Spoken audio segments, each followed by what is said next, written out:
one of the big deals is the FCI. Fire control insert. Okay. Tabor, talk about that. I'm Ryan Gresham, and this is Gun Talk Nation.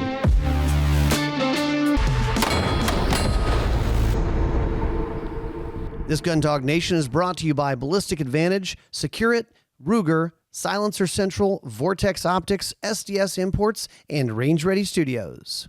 Hey, welcome into Gun Talk Nation. Man, today on the show, I was just thinking about it. We have, no offense, guys, but we have some experience in the room. Like, you guys have been at this a few years, me and myself included. Tabor, how long have you been in the gun industry? 35 years. Yeah. What about you, Drake? My 20th year. Jeez, how'd that happen? Yeah, I mean, just started in about 2004 with Magpul. Business was about 5 years old at that point. Yeah, you were really early into Magpul at that point. Yeah. Wasn't the first employee, but one of the first employees, and started part-time for a couple of years, and eventually left law enforcement and was offered a job to work at Magpul full-time. So punched out of that career and into this one, and haven't looked back. It's been fun, right? Absolutely. What do you think what are the misconceptions about Magpul? Because I think about people within the gun world, gun enthusiasts, shooting, hunting, whatever.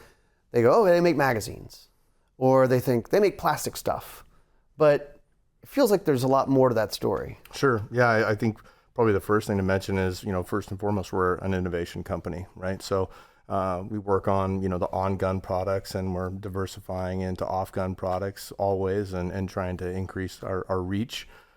Misconceptions, I think maybe one of the biggest misconceptions recently is we've turned into a big corporate company and we're not listening to the little guy, right? Really? And, okay. Maybe a secondary follow-up is just, a general misunderstanding of like the credibility that the people that are working at Magpul, that are responsible for not only the management and operation, but the development of new products, engineering and design, that we're not gun guys. And that's, in some cases true. There's a few folks that aren't really into the hobby, but they know what they're doing and they're professionals in their field. Well, as a company grows, you need accountants and things like that. That's right. And they may not have to be expert shots. That's I mean, right. I know you're a shooter. I know, some of the other guys that I know at Magpul are real gun guys. Sure. Dwayne Liptak and some of those other guys, right? So, but that's important too. You got to have those, because you're talking about developing products that are for shooters and hunters. Seems like the stuff that I see coming out of Magpul, I mean, it's thought out. It's not just haphazard. There's no jumping into something without some pretty significant thought. So we spend a lot of time. Our time to market, is something that's important to us, and we really have to make sure we're doing our homework and due diligence to understand, what the market conditions are for the product that we're working on, what the feature set that we want to have. What is the expectation that we want to set for ourselves to be able to meet our customers' goals and our goals as a business. Yeah. So we're sitting here. We've got Drake with Magpul. We've got Tabor with Ruger. There's a reason for this, everybody. We got to talk about the new of what's on the table here and how this come together. Tabor, let's talk about it. My counterpart on the sales team, Brady Dinsmore, and I were having one of our we'll call it therapy sessions one day, as road guys do from time to time, because you get all this windshield time, and he and I are always talking about what's next. What's next? What do we do? We're coming off something great. At that time it was probably the RPR or something along those lines, and we really need to up our game in the pistol field. And he said, what do you think if we talk to Magpul? And I was like, and then the light came on, and it was just like, it was on like Donkey Kong from there. Yeah.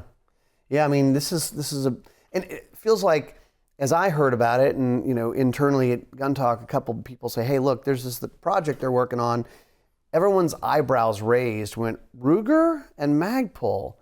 And I said, what you need to understand, or at least what I've been told, is this is not Ruger made a gun and Magpul is providing magazines for this, right? That's right. Drake, I mean, you guys had a bunch of input on what the gun should be, I guess. Sure, yeah. I mean, early on in the development, or really I should say the idea or the creation of our EHG line, our enhanced handgun grip, we knew we wanted to get into this line of products. We knew that there was a whole host of modular platforms out there that really catered to different colors and different size, different capacities of grip frames.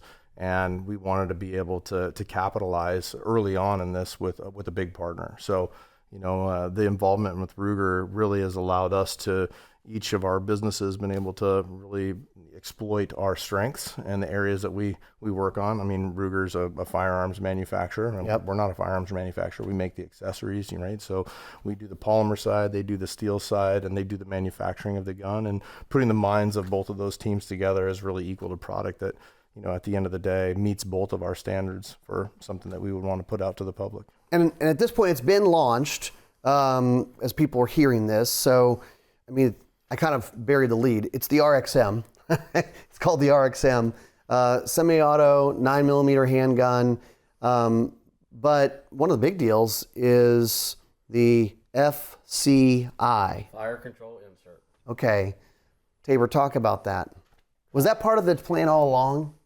I don't know that it was originally, but then, the brilliance of Magpul comes into play, and looking at all the things they do great, the different stocks like for 1022 and American Rifle and things of that nature. Why not make it an FCI and give them the ability to offer other frame sizes, other textures, other colors, and expand their whole EHG line? So this is a movement that we're seeing in pistols right now. If someone listening to this is a gun enthusiast, they're familiar with the idea of this is the serialized part. I'm not sure if I'm saying it right, but like chassis or, this part inside the pistol, that's the serialized part, that's the gun. Yes, sir. And I saw you take it out yesterday, Tabor, 2 pins and a takedown pin, right? Correct. So you pull the takedown lever out, and then a small pin and a big pin, and a little bit of pressure on the front of the FCI with your punch or a flat screwdriver, and it lifts right up out of there. And 2-3 minutes down the road, your different size gun, different color gun. Maybe you have a lower that you've doctored up to shoot competition with a big magwell, things like that. The possibilities are endless at this point. Yeah, Drake, I mean, you guys have been in we provide a lot of products to help you customize whatever your gun might be, right? You've been in that world forever. I mean, talk about, what the possibilities are for people when they get an RXM, and then it's like, we just can't leave well enough alone. They're going to start customizing. Sure. Yeah. I mean, really the intent is to be able to maximize the offering of products that we can couple with the RXM. So, the idea of having a different color or a different, capacity of frame just opens up so many different options, not only as us as a manufacturing be able to offer more products to our customers, but also it's products that our customers can buy off the shelf without modification. You're not grinding down your grip to, have a winter CCW or a summer CCW rather. You're able to just go into your local retailer and buy an off the shelf part that will be the grip frame, and then go home, modify it yourself, or, get the color that you like, or hey, summertime rolls around and you want that 12 round grip frame, or wintertime's back and you want something 17, round. Set it up for competition. That's right. Or something like that. Exactly. And you have a name for this, the HG. Enhanced Handgun grip. Handgun grip, okay. Yep. As you guys, this is kind of a new category for Magpul, making pistol frames. What were some of the things that you wanted to put into a pistol frame as you guys said, okay, we're going to make a pistol frame. It's going to be for this Ruger RXM. What do we want to put into it? Sure. So there's a whole host of features that the EHD line is going to have, and really it's born from a place of understanding the shooter and the firearm interface, right? So ergonomics, making sure that the ergonomics are correct, making sure that we've got great texture in the areas where there needs to be texture and no texture where you don't need texture. Minimizing friction in those hot spots, or increasing friction in areas where you really want to control the stability of the grip. Mag releases are really quite ergonomic, no sharp edges, and nice and smooth to avoid those hot spots on your thumb when you're releasing the magazine.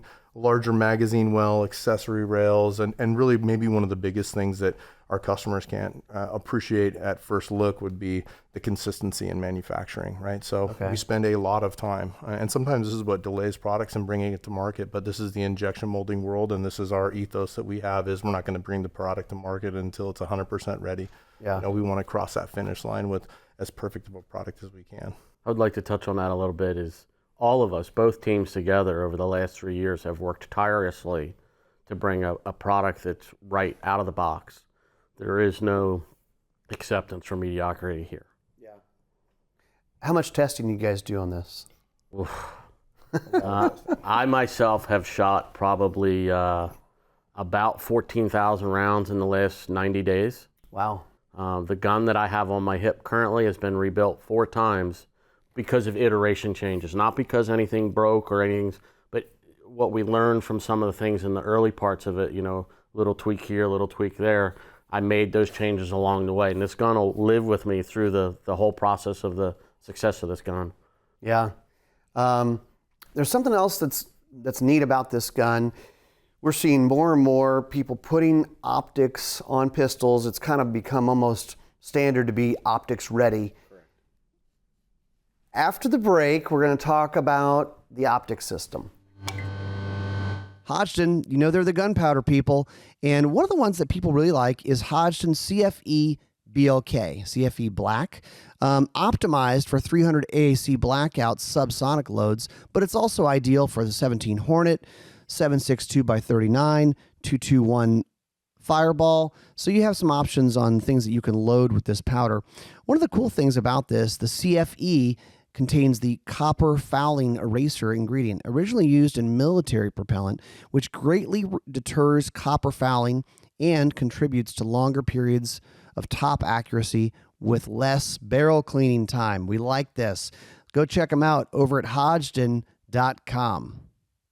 Stag Arms, known for AR-15s, and especially they've got regular ones, and they have left-handed AR-15s, which I appreciate. But did you also know they have a lifetime transferable warranty? No matter what Stag rifle's in your hands, it holds their lifetime warranty. It's also 100% American made. The rifles and components are made right here in the USA, and they have an infinite shot barrel guarantee. If you shoot out the barrel on one of the Stag rifles, they will replace it free of charge.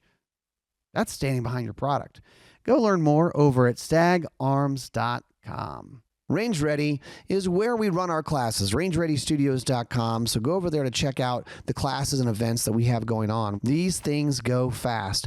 Another little known thing about Range Ready is we will provide you a pistol if you need one for running a class, or even an AR. But there's no charge for that. We don't rent you a gun and there's an upcharge. It's just available for your use. So it's a pretty cool deal. Go check it out, rangereadystudios.com. Ruger, one of the popular ones, one of the kind of cool fun ones they're doing is the Ruger LC Charger. It's chambered in 5.7x28, low recoiling cartridge, available in an array of options for target shooting, small game, personal defense. It's kind of a large format pistol, and you kind of have to see it to understand it, but it's a 10.3 inch barrel. So let that sink in for a second. Yes, it's a threaded barrel. Yes, they have a CNC milled handguard that works with M-Lock, full-length pick rail on top for optics. Just a fun, cool gun. The whole thing only weighs 66 ounces. So go check it out over at Ruger.com.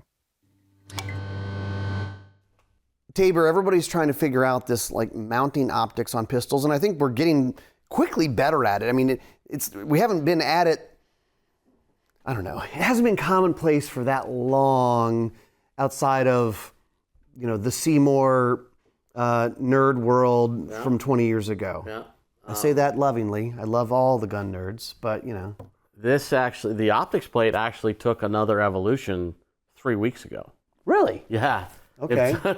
It was a little bit of a nail biter there. Literally these 3 slides that you see in front of you, we cut those 3 weeks ago. Okay. Because we wanted to add another possibility in the optics cut. So now we cover a multitude of all the popular red dots that are out there. There are still a few that we'll have to come up with a plate system or something to that effect, but the large portion of them all work on this one. Yeah, I mean, we had this gun at media event, at this media event, and we had 5 different brands. Correct. With, I don't know if that's 5 different footprints, but it's a variety, right? Yes, sir. How would you explain it to someone listening? How would you explain how it works? It's simple removal of a top cover plate. You'll see a pattern of threaded holes for the different sights. We have a very loose drop-in pin that you just move it to the different position depending on the footprint of the sight you're using for its steady point. Screw them down and they're good to go. Yeah, so we were getting ready and we mounted 15 optics from 5 different companies, and I always make Chris Serino do it because he's handy and I'm not. I mean, I could do it, but you know, that's his deal.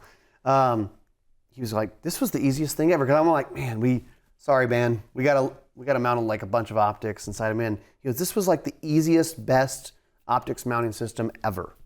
Is what he said. It was pretty cool. It's good to hear. It's exciting, actually. And Chris, he didn't like anything. So.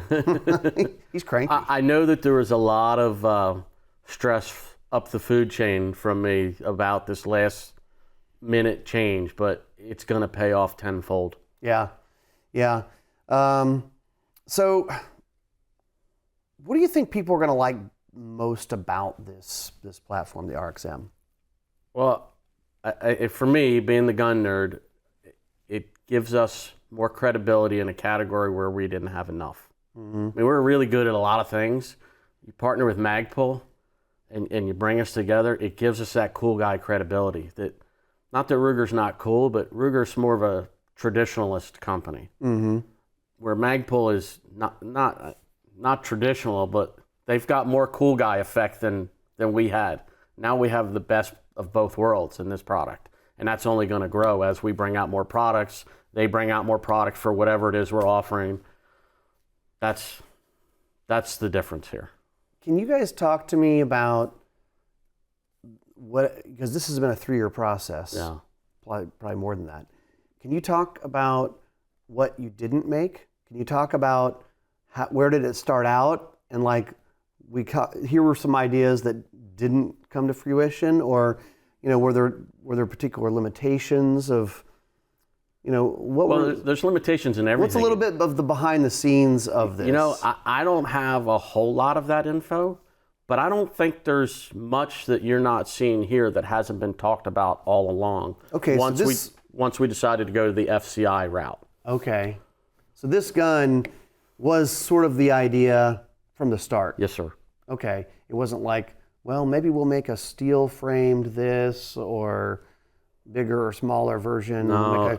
Like a pocket gun from Magpul, or No, it's always been this is the category. This is the size to start with, and once we got the idea that Magpul's who we wanted to do it with, that's all we wanted. Yeah.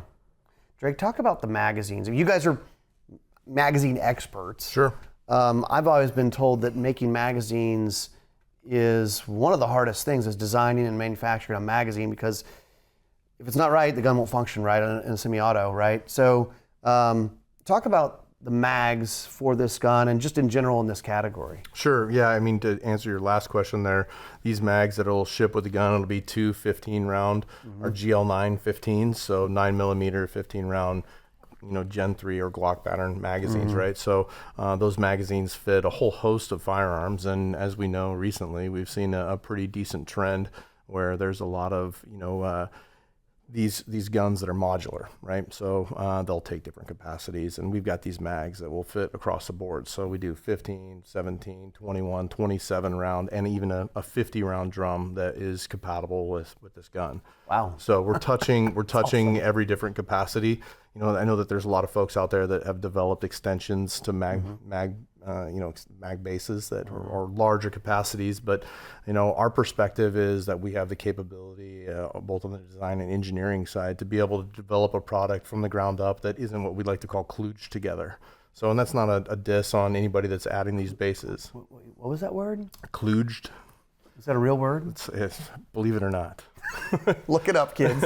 But that's really just like the smashing of a few different parts together that doesn't look like a well thought out design from the very beginning. So instead of just doing what some would consider be the easy way, is just adding a different mag capacity to clip onto the bottom of the magazine, add a longer spring. We've gone from the ground up designs that are each individual products that sell by themselves. We think we can touch that market in the consumer side or the retrofit business, right? But I think people will really appreciate that, that they just don't have a 15 round mag that they're putting another extension on the bottom of this magazine to be able to equal this. We can get superior performance out of the magazine by developing it from the ground up. So we're touching a really broad base of a pattern of magazine that it's the most guns in the country, right? And most pistols in the country, right? Accept this magazine. So we're really able to capitalize on all these different variants and allow to meet our consumers' needs, right? That's a big part of what we do, is trying to understand what our customers want and then delivering what they need.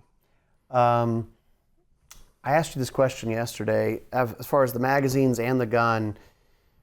Are there any special notes? Is there a break-in period? Or like, what do they need to know? They get the gun. Is there any special things for the gun owner to do?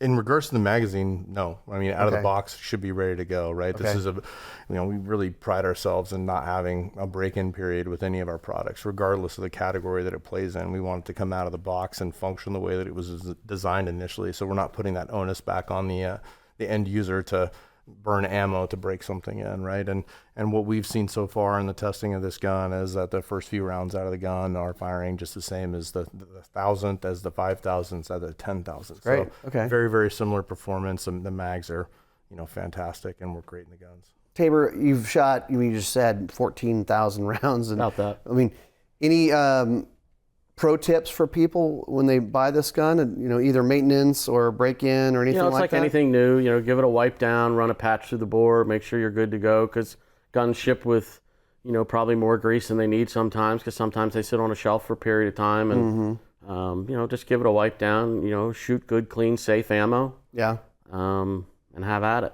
I will say we've shot a bunch of different ammo through these guns, and that's always a nice little test of functionality and accuracy, performance. Seems like it doesn't care. We have tested, there's ammos we've tested I didn't know existed.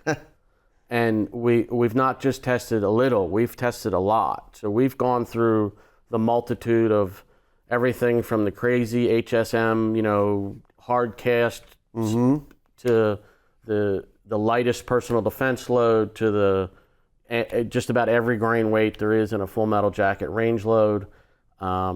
Sure, you're not going to get 100% reliability with every ammo out there, because some ammo's loaded long, some ammo's short, angles, things like that. But this is the most testing I've ever been a part of any one particular product in all my years, that we've had the most consistent reliability across all ammo brands.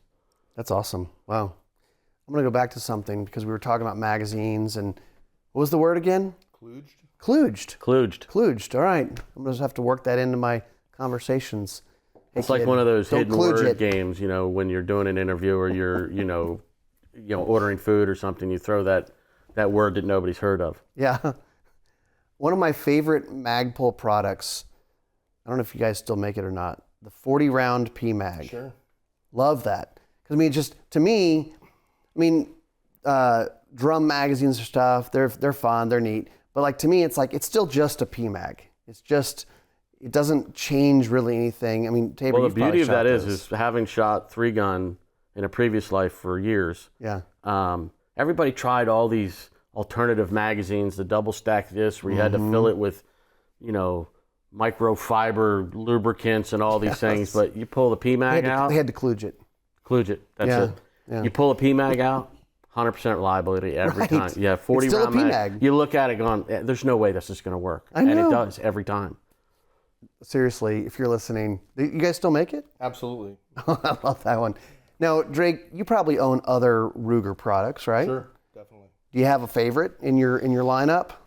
Boy, prior to the launch of the RXM, Yeah. I would say, the Ruger American is one of the better buys for the buck, right? And I'm not just talking like price, right? I think the quality of the gun is pretty nice. You can get into $400 or $500 for a base model, and in my case, this might sound ridiculous, but I've got a general rule: you double the price or double the cost of the firearm to buy your optic. So if you buy a $400 gun, you better be buying at least an $800 optic. And sometimes in my case, it gets much more than that. What's 3X or 4X? Yeah, right, whatever. That's right. And at the end of the day, if you do that, you spend double the cost of the gun or more on the optic. You're able to get that Ruger American to perform incredibly amazing. I heard somebody say, man, that Ruger American is a pretty good gun for the money. And somebody goes, no.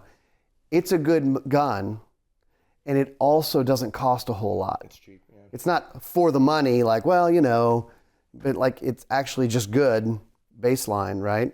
I mean, Tabor, all right, opposite question for you. Favorite Magpul product? Oh, it's easy. American Hunter stock. Okay.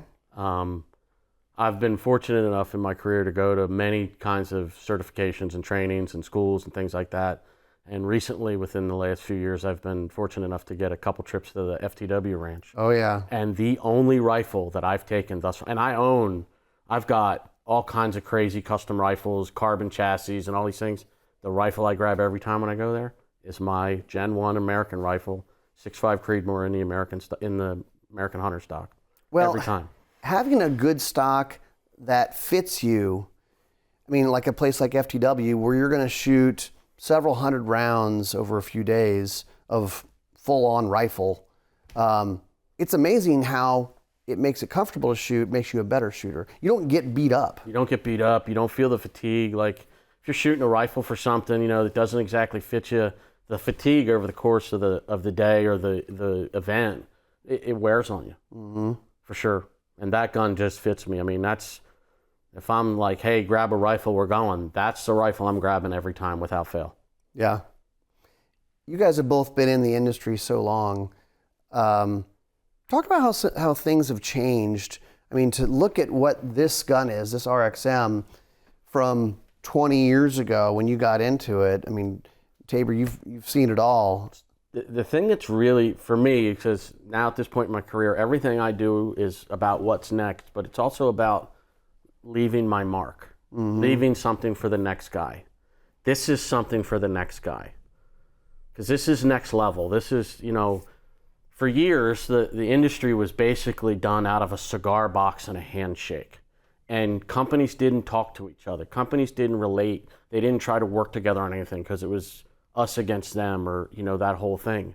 That's all changed. You're seeing that with Magpul and Ruger and other magazine providers with other companies and ammos and optics and all those things. This is the first for me, you don't see partnership like this. This is a first. And it's encouraging because it only makes our industry stronger. TSOS USA is quickly becoming a household name. Tons of value in these guns. The one I'm looking at on the website is the 1911 Night Stalker Double Stack SF 9mm. Long name. But yeah, it's a double stack 1911 in 9mm, and the MSRP is $959, which is unbelievable. It also has a very cool gray finish on it that just has a great look to it. Of course, double stack means high capacity, but they have a reputation for quality and value in TSOS 1911s. It also has a polymer grip module, 25 lines per inch checkering on the front and rear, molded texture with aluminum removable magazine well. So tons of extra features in this one. Go check them out. SDS Imports, or just look up TSOS, TISAS, and you'll learn more. SecureItGunStorage.com. We talk about Secure It because they make just really cool products, and we have a bunch of them here. We have the lockers, we have some of their agile safes, and when people come into Gun Talk headquarters, we often get that question of like, ooh, what's these? They're all stacked up and it's like a cool wall of storage for your guns and your gear. But they do a good job of providing a lot of different options for storing your goods, gun walls, accessories, and you can kind of customize the configuration inside to really maximize the space for what you want it to work for. So you can learn more over at secureitgunstorage.com. Vortex Optics. At this point, who doesn't know Vortex Optics? They make rifle scopes, they make binos, they make rangefinders, they make a bunch of different stuff. One of their new lines is the Viper HD family, and I'm looking at the 2-10 optic because it just looks like a scope you could just do pretty much everything with. Deadhold BDC MOA reticle with a 30 millimeter tube. When success rides on the perfect shot, rely on the exceptional versatility and optical performance of the Viper HD. From big game to predators, there's a proven model for every hunting application. Each member of the Viper HD family delivers outstanding image clarity, resolution, and sharpness to ensure your target comes into view with sharp detail. Lots of different size scopes here, different magnifications. You can learn more over at vortexoptics.com. Drake, you've been in a category, and kind of somewhat since the beginning. I mean, not the exact beginning, but only a few years in Magpul. You've been with them for 20 years. That category has changed over 2 decades, right? Sure, definitely. Yeah, I mean, we've expanded from, kind of a single focused, category that we worked in. And as I mentioned before, continuing to try to diversify with both on-gun and off-gun accessories, trying to understand the problems that, our customers have and how we can come up with unique solutions to be able to solve those. It's been super exciting, and there has been massive evolutions that have happened over the last 20 years, without a doubt. I think the pivotal point in that was in 2004 with the sunset of the assault weapons ban, right? Yeah. I mean, GWAT was in full swing, right? So there was a lot of small business that was winning military business that helped funded, maybe a boutique shop or mom and pop shops, right? And I would consider Magpul to be one of those mom and pop boutique shops, right? Our founder and his wife at the time were operating the business by themselves, and slowly getting more and more business around that GWAT, those guys, and that helped an influx of cash go into development for products that were now available for civilians, which to me is very exciting to look back at that. You think 2003 and industry is flat. There's no President Obama. There's no gun salesman of the year stuff going on. All of a sudden, poof, overnight, when George Bush elected not to sign that sunset or sign it and keep it going after that 10 years. Sunset, yeah. Man, it just exploded overnight. The entire industry exploded overnight because there were people that were getting excited about the AR-15s. All the evil features things were a thing of the past. People could buy these 30-round magazines. They could buy guns with flash hiders and, a whole host of things that, really attracted, I think, not only new talent into the industry, which is probably the biggest thing that I've seen over the last 20 years has been the folks that we've been able to attract to our industry. We're all chasing careers, and a lot of times, like back in the day, there was a lot of hobbyists and enthusiasts that just did this as a career because they love doing what they do. And, being able to attract the professional, folks into the industry. I mean, gosh, open up a small arms review magazine from, the late 1900s to the early aughts, right? I mean, It's black and white ads. It's, a guy taking, Polaroids and scanning it, and, that turns into their ad or whatever. It was, I don't want to say it was rough, but it was definitely like not an industry that had, the talent that was being attracted to be able to have this. So, as I mentioned before, I mean, Magpul, we're not just looking to hire gun guys. We're looking for professionals in the field that we need to have, right? Mm-hmm. And a lot of times those folks don't know a lot about guns, but they come into our business, and I'll speak to Magpul, is, we're hiring that accountant that has those skills for the accountant, or the designer, or engineer, or, product development guy, product managements that are pros in those fields. And more often than not, in our case, they turn into gun guys. Well, and like a designer, you guys are looking for some elegant design as well. You want to look good. Sure. It's not just, well, I'm a gun guy and I was an E7 or whatever the heck it is, right? So something I was thinking about is, since you've kind of been with Magpul for this long, but Tabor, you know this too. Talk about polymer, and I mean, you guys had fight the idea of like, because AR mags were metal mags. Everything had to be metal.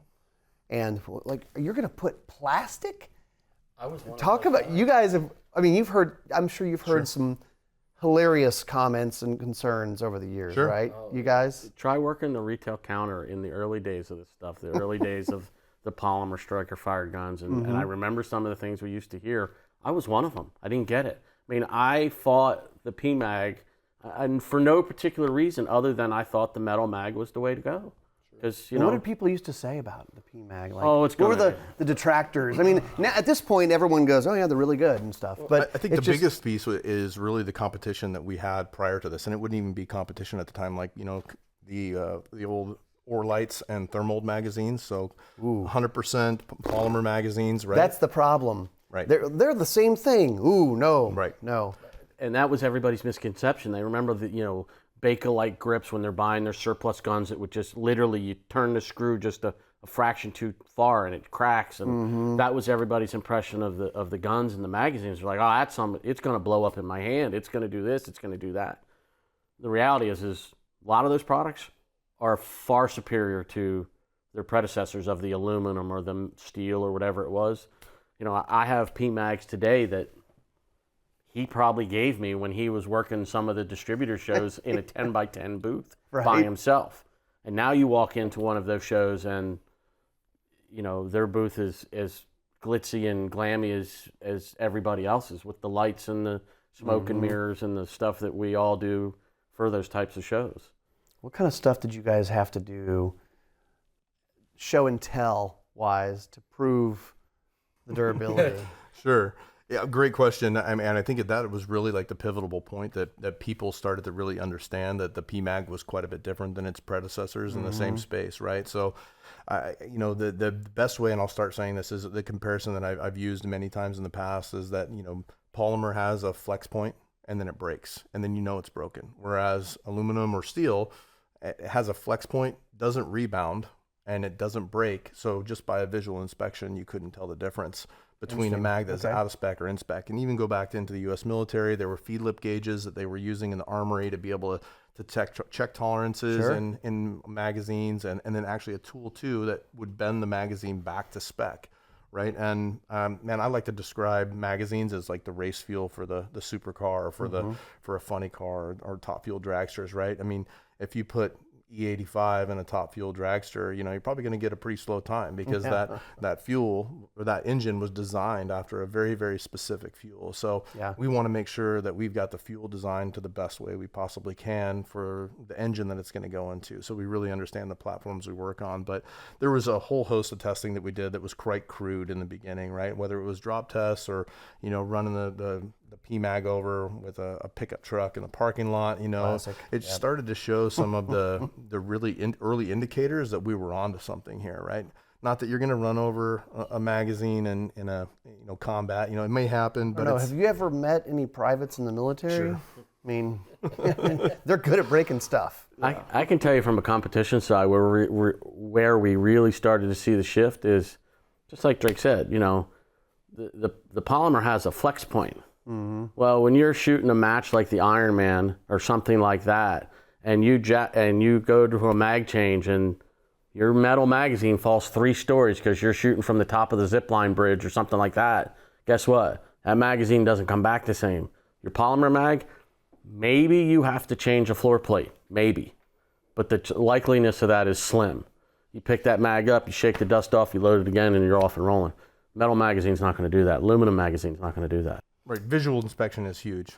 It's very rare that a magazine will break a PMag, but it happens, right? Check it out. You can look at it and visually inspect it. That private can, after he runs it over with an Abrams, he can pop this thing and look at it real quick and go, okay, hey, good to go. A lot of times with metal magazines or with firearms in general, if you have a malfunction, if you can't identify why that happened, and a lot of times malfunctions happen because of magazines, then you don't know. The old school mark the mag, put it back in your kit and use it as a failure drill mag or something. Right. So having individuals be able to inspect an already super durable magazine and be able to visually know right off the bat whether it's good or not is nice. And I will say, a pump to Magpul's credit here and give us some props is that most firearms manufacturers choose to use our product because if their product fails, then they know that the reason it failed wasn't the magazine, right? We create Take that variable out. Yep, that variable's gone, right? Okay. So it's like, hey, something else is wrong with the gun. We need to get this thing under high speed.